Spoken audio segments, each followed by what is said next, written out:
सभी भाई बहन को नमस्कार। आज हम बात करेंगे गणपति उत्सव के बारे में। गणपति उत्सव क्यों मनाया जाता है, इसकी शुरुआत किसने की थी, क्यों की थी, ये हम जानेंगे। आध्यात्मिक, वैज्ञानिक और तार्किक दृष्टि से इस उत्सव को हम समझने की कोशिश करेंगे। दोस्तों, हमारा प्राचीन ग्रंथ और महाकाव्य यानी महाभारत ग्रंथ के अनुसार महर्षि वेदव्यास जी को जब महाभारत लिखना था तो उन्होंने गणेश जी को अपने महाकाव्य के लेखक के तौर पे रखना चाहा, किंतु गणेश जी ने एक शर्त रखी कि महर्षि वेदव्यास जी, आपको अपना महाकाव्य लिखते वक्त कंटिन्यू बोलते रहना होगा। यदि आप बीच में एक क्षण के लिए भी ठहर गए तो मैं आगे नहीं लिखूंगा, मैं लिखना छोड़ दूंगा।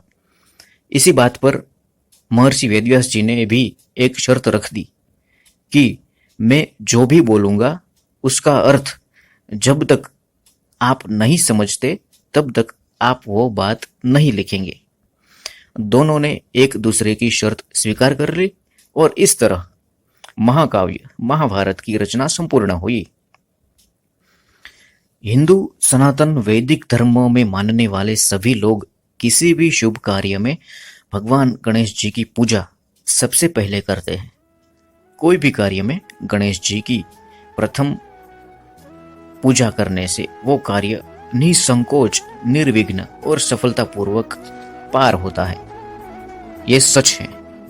इसीलिए भाद्रपद सुद चतुर्थी पे सब अपने अपने घरों में गणपति को प्रस्थापित करते हैं और 10 दिनों तक उनकी पूजा करते हैं और 10वें दिन उनका विसर्जन करते हैं।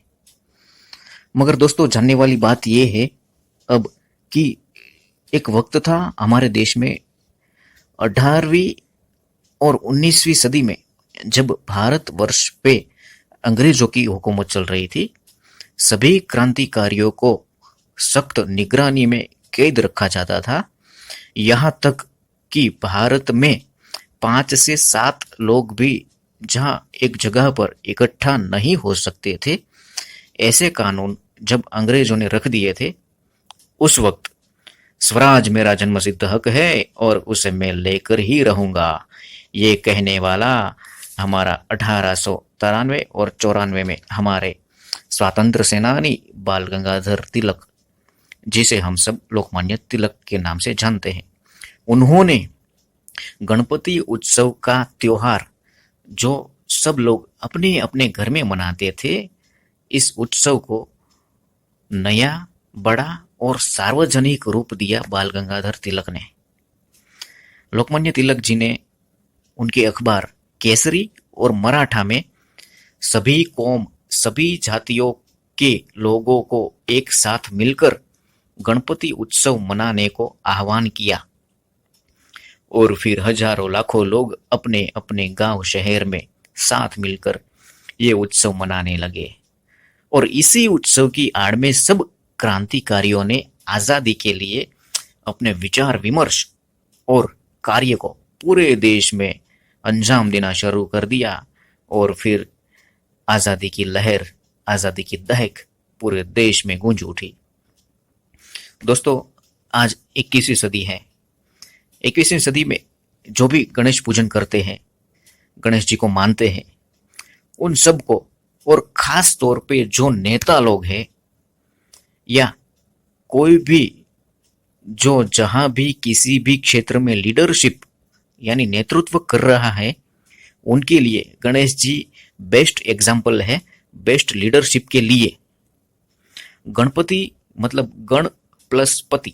गण यानी समूह, समुदाय, और पति यानी श्रेष्ठ, आगेवान, लीडर या प्रमुख। मतलब कि किसी भी समूह में जो प्रथम है, श्रेष्ठ है, उसे ही गणेश कहते हैं।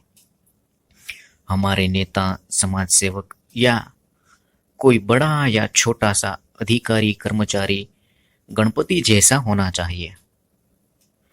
जितनी कदर ये सब बड़े लोगों की खैरियत, संभाल और मान सम्मान देने में रखते हैं, उतनी ही फिक्र इन सब लोगों को समाज के छोटे से छोटे इंसान की कद्र करने में और उनके सभी प्रश्नों के समाधान करने में इन सबको फिक्र होनी चाहिए।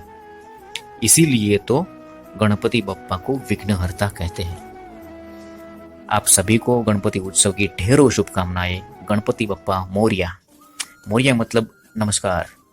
मोरया और मोरेश्वर शब्द गणपति जी के साथ जुड़ा है। उनकी भी एक बहुत अच्छी कहानी है, वो हम फिर कभी जानेंगे। तब तक के लिए आप सबको बहुत बहुत धन्यवाद वीडियो देखने के लिए। ये हमारा चैनल सब्सक्राइब करिए, शेयर कीजिए, कमेंट कीजिए और हमारे साथ जुड़े रहने के लिए बाकी सब लोगों को भी इस चैनल को सब्सक्राइब करने के लिए कहिए। प्रणाम। जय हिंद, जय भारत, जय विघ्नहर्ता।